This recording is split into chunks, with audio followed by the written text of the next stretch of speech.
ನಮಸ್ಕಾರ ಪ್ರಿಯ ವೀಕ್ಷಕರೇ, ತ್ರಿಶಕ್ತಿ ಚಾನಲ್ಗೆ ಸ್ವಾಗತ. ನಾರಾಯಣ ಮಂತ್ರ ಹೇಳಿ, ನಾರಾಯಣ ಮಂತ್ರ ಹೇಳಿ ಅಂತ ಹೇಳ್ತಿದ್ರ. ನಾರಾಯಣ, ಶ್ರೀನಿವಾಸ, ವೆಂಕಟೇಶ್ವರ ಎಲ್ಲ ಒಂದೇ. ಆದರೆ ಇವಾಗ ಇದು ಸಿಕ್ತು, ನಿಮಗೋಸ್ಕರ ಹಾಕ್ತಾಯಿದ್ದೀನಿ. ಈ ಮಂತ್ರ ಹೇಳ್ಕೊಳ್ಳಿ, ನಿಮ್ಮ ಸಕಲ ಕಷ್ಟಗಳು ದೂರ ಆಗ್ತವೆ. ಯಾವ ತೊಂದರೆಗಳು, ಯಾವ ಅಡಚಣೆಗಳು ನಿಮ್ಮಿಂದ ದೂರ ಆಗ್ತವೆ. ಶತ್ರುಗಳಿಂದ ದೂರ ಆಗ್ತೀರಾ, ದುಷ್ಟ ಗ್ರಹಗಳಿಂದ ದೂರ ಆಗ್ತೀರಾ. ಯಾವ ಶಾಕಿನಿ, ಡಾಕಿನಿ, ಮೋಹಿನಿ, ಭೂತ, ಪ್ರೇತ, ಪಿಶಾಚ ಅದರಿಂದನೂ ನಿಮಗೆ ರಕ್ಷಣೆ ಸಿಗುತ್ತೆ.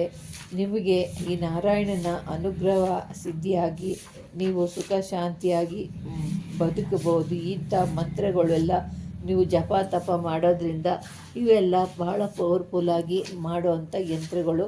ಈ ಮಂತ್ರನ ನೀವು ಹೇಳಿ ನಿಮ್ಮ ಕಾರ್ಯಗಳನ್ನ ಸಿದ್ಧಿ ಮಾಡ್ಕೊಳ್ಳಿ. ಇದರಿಂದ ನೀವು ಯಾರಿಗಾದರೂ ಭೂತ, ಪ್ರೇತ, ಪಿಶಾಚ ಇದು ಹಿಡ್ದಿದೆ ಅನ್ನುವಾಗ ಈ ಮಂತ್ರನ ಹೇಳಿ ನೀರನ್ನ ಮಂತ್ರಿಸ್ಕೊಡಿ.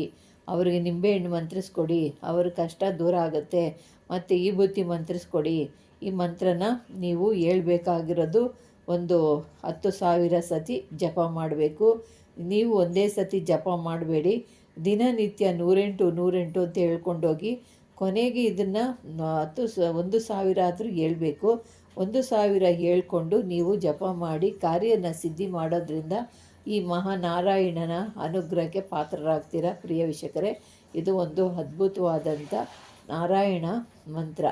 ಈ ನಾರಾಯಣ ಮಂತ್ರದಿಂದ ಎಲ್ಲ ಕಾರ್ಯಗಳು ಸಿದ್ಧಿ ಆಗುತ್ತೆ. ನಮ್ಮ ಪಾಪ ಶೇಷಗಳು ಕೂಡ ದೂರವಾಗ್ತವೆ. ನಾರಾಯಣನ ನಿಂಬದವರು ಮತ್ತು ಅವನು ಕೈ ಬಿಡಲ್ಲ. ಅದರಂತೆ ಈ ನಾರಾಯಣ ಮಂತ್ರನ ಸಿದ್ಧಿ ಮಾಡಿಕೊಂಡು ನೀವು ಎಲ್ಲ ಇದರಲ್ಲಿ ಯಾವ್ಯಾವ ರೀತಿಯಾಗಿ ಪರಿಹಾರ ಆಗುತ್ತೆ ಅಂತ ಈ ಮಂತ್ರದಲ್ಲೇ ಇದೆ. ಈ ಮಂತ್ರದಲ್ಲಿ ಯಾವ್ಯಾವ ಮಂತ್ರದಿಂದ ಏನೇನು ನಮಗೆ ಪರಿಹಾರ ಸಿಗುತ್ತೆ ಅನ್ನೋದು ಈ ಮಂತ್ರದಲ್ಲಿದೆ. ಇದನ್ನು ತಿಳ್ಕೊಂಡು ಮಂತ್ರ ಜಪ ಮಾಡಿ ನಿಮಗೆ ನಾರಾಯಣನ ಅನುಗ್ರಹ ಸಿಗುತ್ತೆ. ನೀವೆಲ್ಲ ಕಾರ್ಯಗಳನ್ನು ಈ ನಾರಾಯಣನ ಮಂತ್ರದಿಂದ ಸಿದ್ಧಿ ಮಾಡ್ಬೋದು. ಯಾವ ಭೂತ ಪ್ರೇತಗಳನ್ನ ನೀವು ಉಚ್ಚಾಟನೆ ಮಾಡ್ಬೋದು, ಆ ಭೂತ ಪ್ರೇತಗಳನ್ನ ನೀವು ದಮನ ಮಾಡ್ಬೋದು. ಈ ಮಂತ್ರ ಹೇಳ್ತಿದ್ದವರು ಎಲ್ಲಿ ಅವರು ಹೋಗ್ತಾರೋ ಆ ಭೂತ ಪ್ರೇತಗಳು ಆ ಸ್ಥಳದಲ್ಲಿ ನಿಲ್ಲೋದಲ್ಲ. ಅವರು ನಿಂತಿರೋ ಜಾಗದಲ್ಲಿ ಆ ಭೂತ ಪ್ರೇತಗಳು ಬರೋದಿಲ್ಲ. ಅಂಥ ಒಂದು ಶಕ್ತಿಯಾದಂಥ ನಾರಾಯಣ ಮಂತ್ರ.